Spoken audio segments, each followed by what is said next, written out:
The dawn light spilled across a hushed street in a small southern town, bathing everything in amber hues. Moisture still held fast to the grass blades, and the atmosphere carried the chill of another demanding day ahead.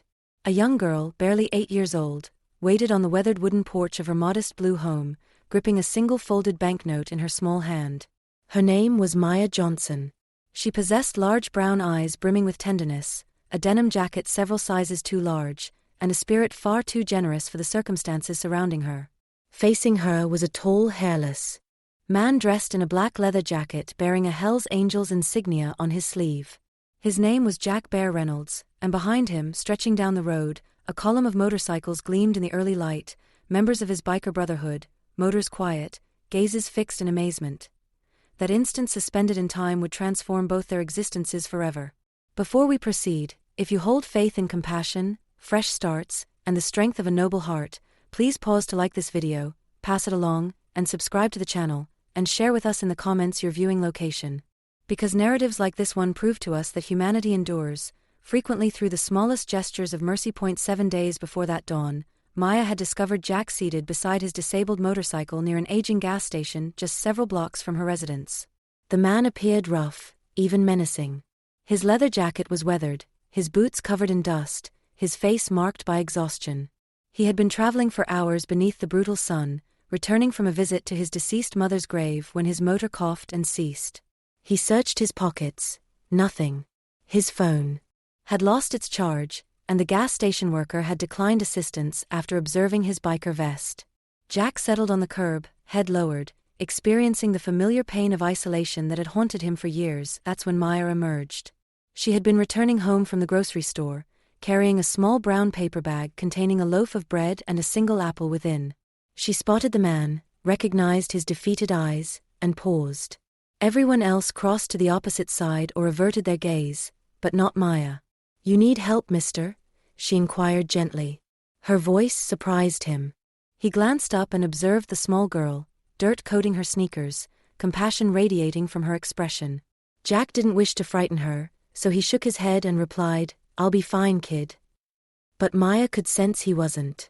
She noticed the empty fuel container beside him, and before he could speak another word, she darted into the gas station, retrieved a wrinkled $5 bill from her pocket, the only money she had collected to purchase her mom a birthday cupcake, and paid for gasoline. She returned, filled his tank, and offered him the remaining few cents in change. Jack gazed at her in silence, without words. No one had performed something like that for him in a very, very long time. He ignited his engine, still astonished. "Why'd you do that?" he questioned. Maya simply smiled and answered, "Because kindness always comes back. My mama says so."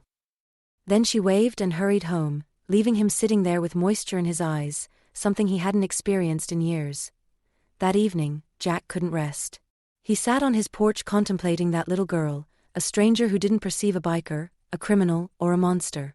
She perceived a person. And that solitary act of compassion fractured open a section of his heart he believed had perished. So he placed a call to his brothers, men who had witnessed everything the world had to present, from conflicts and highways to funerals and remorse. He shared with them the story of the little girl who offered him her final dollar without requesting anything in exchange. Several days afterward, the thunder began. Initially, Maya believed it was a storm. The earth trembled, windows shook, and her mother, Angela Johnson, peered out the window with alarm in her eyes. Down the extended street arrived an army of motorcycles, line after line of chrome and leather, sunlight reflecting off helmets and windshields. The thunder grew more intense as they turned into Maya's neighborhood until the entire block was saturated with engines and dust. Neighbors emerged outside, paralyzed in disbelief. Then, one after another, the bikers positioned their motorcycles along the street and silenced their engines. Jack advanced forward, his boots heavy against the pavement, his jacket shimmering with patches of history and suffering. Maya stood on the porch, gripping her mother's hand, uncertain whether to feel frightened or awestruck. Jack lowered himself, holding something in his hand, a small envelope, and spoke softly, "You gave me your last dollar. You reminded me that not all angels have wings." He passed the envelope to Angela.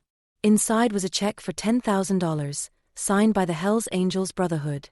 Surrounding them, the bikers commenced unloading trucks packed with food, clothes, school supplies, and toys. Some began repairing the damaged fence. Others painted the flaking walls of their aging house. Within hours, the once neglected street was vibrant, children laughing, engines revving, men and women laboring together like a family. Angela wept as she embraced her daughter. "I told you, baby," she whispered through her tears. "Kindness always finds its way home." Jack observed, his own eyes moist. For him, it wasn't about wealth or gratitude.